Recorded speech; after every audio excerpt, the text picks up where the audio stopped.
வணக்கம் அன்பர்களே, நான் உங்கள் கிச்சா பேசுகிறேன். சுவாமிக்கு ஏது தீட்டு அப்படின்னு சீர்திருத்தக்காரெல்லாம் சொல்கிறா.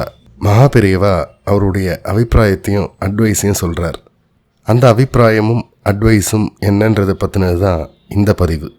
அதை நம்ம தெரிஞ்சுக்கிறதுக்கு முன்னால் நம்ம சேனலை இது வரைக்கும் சப்ஸ்கிரைப் பண்ணாதவங்க கண்டிப்பாக பெல் ஐக்கான் கிளிக் பண்ணுங்கள், சப்ஸ்கிரைப் பண்ணுங்கள்.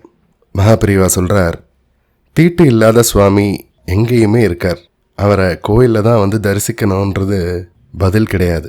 சாஸ்திர பிரகாரம் சுவாமியோட சன்னிதானத்தை கிரகித்து தரும் கோயிலெல்லாம் அந்த சாஸ்திரங்கள் சொன்னபடி தான் சுவாமியை தரிசனம் பண்ணணும். இந்த விதிகளை மீறுறதால தான் பல மகாக்ஷேத்திரங்களில் விபத்து விபரீதம் எல்லாம் ஏற்படுறது. இது என்னோட அபிப்பிராயம்.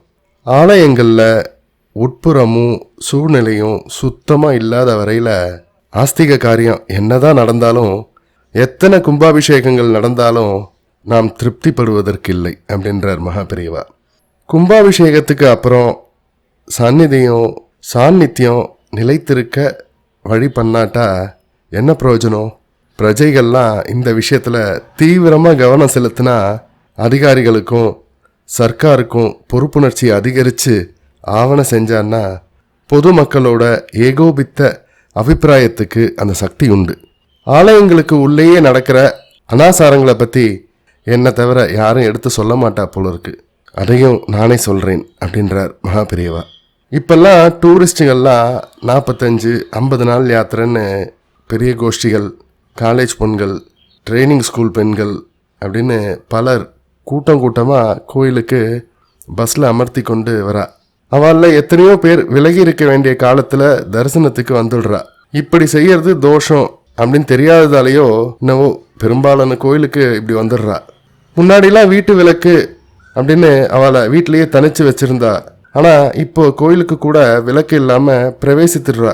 சுவாமிக்கு ஏது தீட்டு? சீர்திருத்தக்காரர்கள் நான் சொல்வதை ஆக்ஷேபிக்கலாம். தீட்டு இல்லாத சுவாமி எங்கேயுமே இருக்கார். அவர் கோயிலில் தான் தரிசிக்கணும் அப்படின்றது இல்லையே.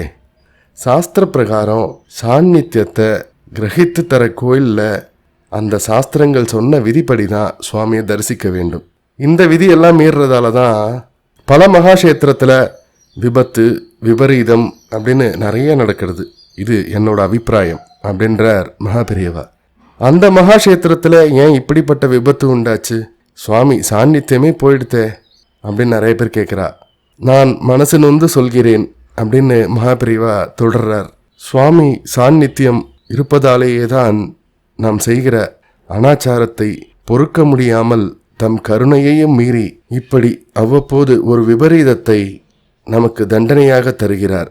விபத்து என்ற பெயரில் சில புண்ணியசாலிகளை தம்மிடம் சேர்த்து கொண்டு உயிரோடு இருக்கிற நம்மைத்தான் தண்டிக்கிறார். நாம் திருந்த வேண்டும், நல்ல ஆச்சார சம்பன்னர்களாக இருக்க வேண்டும் என்று கருணையினாலேயே தண்டனை கொடுக்கிறார். காட்டேஜ் எக்ஸ்கர்ஷன் எல்லாம் அநேக க்ஷேத்திரங்களில் பக்தியை விட உல்லாச கேளிக்கைக்கு தான் அதிகமாக பயன்படுத்துகிறா. மொத்தத்தில் நம்ம வீட்டில் நம்மால் சகிக்க முடியாத அபச்சாரங்களெல்லாம் சாக்ஷாத் வெங்கட்ரமண சுவாமி சந்நிதியிலையும் பல தெய்வ சந்நிதிகளிலையும் இழைக்கிறோம். இது எனக்கு நல்லா தெரிஞ்சும் சொல்லாமல் வெறும்னு இருந்துட்டேன்னா அதுவே எல்லாவற்றிலும் பெரிய அபச்சாரம் அப்படின்றதுனால என் மனசில் இருந்ததை சொன்னேன். உங்ககிட்ட சொல்கிறத மட்டும் நினைக்காம சாக்ஷாத் வெங்கட்ரமண சாமியிடமே பிரார்த்தனையோடு சொல்கிறேன். அந்த அபச்சாரங்களை தடுத்து நிறுத்துறதுல ஆஸ்தீக மகாஜனங்கள் கண்ணும் கருத்துமாக இருக்க அவர்தான் அருள் செய்ய வேண்டும் அப்படின்றார் மகாபெரியவா. ஜெய ஜெய சங்கர ஹர ஹர சங்கர.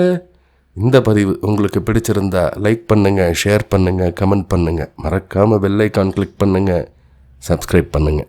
நன்றி அன்பர்களே.